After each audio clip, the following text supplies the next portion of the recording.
What you're looking at here is footage from just about an hour ago, a mile underwater in the Gulf of Mexico at the site of the BP oil disaster, where a new cap has just been successfully lowered onto the broken oil well. This new and improved cap is a much tighter fit than the old one, apparently. It still has to be tested and monitored for 2 days to see if it totally works, but if it works the way it's supposed to, BP will soon be able to capture essentially all of the leaking oil from the ruptured well. The millions of gallons that has already leaked out is, of course, still out there in the Gulf, creating environmental ultra havoc. But again, if this cap works, the continuing leak at the source will finally be under control.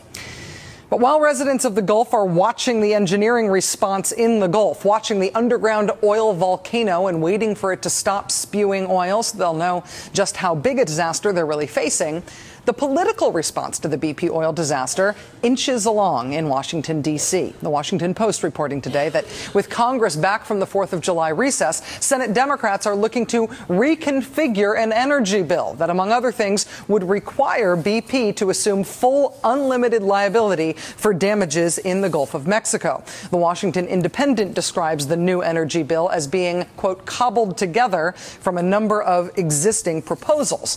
And of course, as usual, all this legislative retooling and cobbling together will be aimed at coming up with not the best energy bill possible for the country, but the best energy bill that 2 or 3 Republicans will also vote for. And in that context, consider it instructive that the highest profile Republican campaign fund for the midterm elections was started with oil money. It's a group called American Crossroads. It's run by Karl Rove and by former Republican Party Chairman Ed Gillespie. Its publicly stated goal is to raise $52 million for Republican candidates this election year. After a few hiccups here and there, the group seems to be well on its way now and is already spending millions on ads. The group's seed money, its first $1 million check, came from the president of Chief Oil and Gas in Texas. How does an oil company think it's going to benefit from a big investment in Republican candidates for this year's elections? I don't know. The mind of an oil company executive is a depth I have yet to plumb.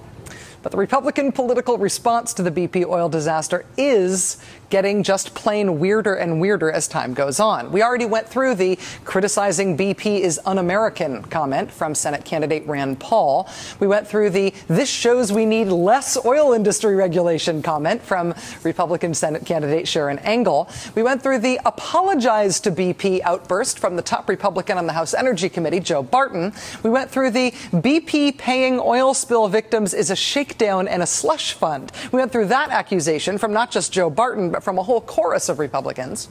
But even after all of that, things now are getting even weirder. Listen to what Republican Congressman Paul Brown of Georgia had to say about the BP oil disaster at a town hall event on Thursday.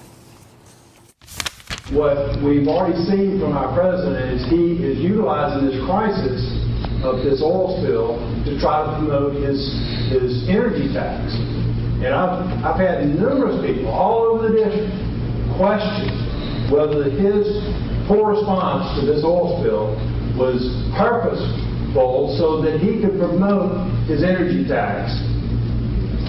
Now, I don't know. Yeah, President Obama and BP conspired to blow up the Deepwater Horizon oil rig and let the oil keep spewing into the Gulf of Mexico for months so they could advance their shared evil plan to tax carbon. Congressman Brown's theory, of course, comes on the heels of this bit of extravagantly kooky paranoia from Republican congressional candidate Bill Randall from North Carolina. This is purely speculative and not based on any fact. But personally, I feel there's a possibility that there was some sort of collusion. I don't know how or why, but in that situation, if you have someone from a company proposing to violate the safety process and then the government signing off on it, excuse me, maybe they wanted it to leak. Maybe they wanted it to leak. So the Republican political response to the BP oil disaster now includes a variety of apologies to BP and accusations that the whole disaster was planned on purpose by BP and the evil government and the Freemasons in black helicopters with the fluoride or something. And right now, somewhere in Washington, Senate Democrats have the task of trying to put together an energy bill that will win some Republican votes in this context. Good luck with that.